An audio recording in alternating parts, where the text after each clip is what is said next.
মানিকপুরের রাস্তাটা কোন দিকে? এইদিকে কাউকে লুকাতে দেখেছো? কি হলো দেখেছো? এই সালমা তোমাকে দেখে ফেলেছি, তুই চল, তুই বেরিয়ে আয়। আপনাকে বলতে মানা করতে তো আপনি বললেন কেন? এবার আমি চলে কেন না? কি হলো? ওখানে ভিডিও করে কি দেখছেন? কেন বললেন বলে? আমি নিজের চোখে তোমাকে লুকোতে দেখেছি, আর এই মেয়েটা এসে জিজ্ঞেস করছে আমি কি করে মিথ্যে কথা বলি বলো? ওরে বাবারে, ও তো সত্যি কথা বললো। আমাকে চোর বানিয়ে দি, এখন আবার বলছি আমি মিথ্যে কথা কি করে বলবো বলো? এই তুই চোর হইছিস, তাহলে চোখ ধরে আমরা লুকাবো। চোখ তো ধরতেই হবে, হবে একটা লিখি। তোমরা সবাই চুপ করো। এই ছেলেটা কলকাতা থেকে এসেছে, তোমাদেরকে কিছু বলতে চাই, কথাটা মন দিয়ে শোনো।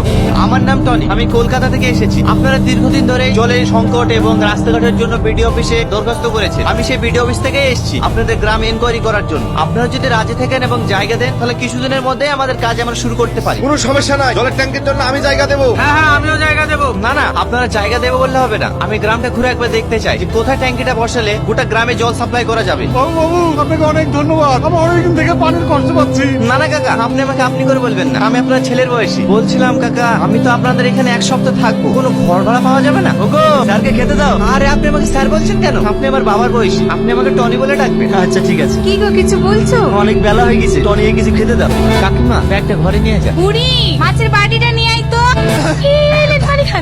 তুমি এ বাড়িতে? এইটা আমাদের বাড়ি। ও, বলছি আমাকে ক্ষমা করে দিয়ে। কিসের ক্ষমা? সকালে আপনার সাথে যে খারাপ ব্যবহারটা করেছি, এতে আমার খুব খারাপ লাগছে, তার লেগে। অবশ্যই ক্ষমা করবো। তার আগে বলো, তুমি আমাকে যে জলটা খাওয়ালে, এই জলটা কোথাকার? কেনে ঘাটের পানি খেতে কি আপনার কোনো অসুবিধা হয়েছে নাকি?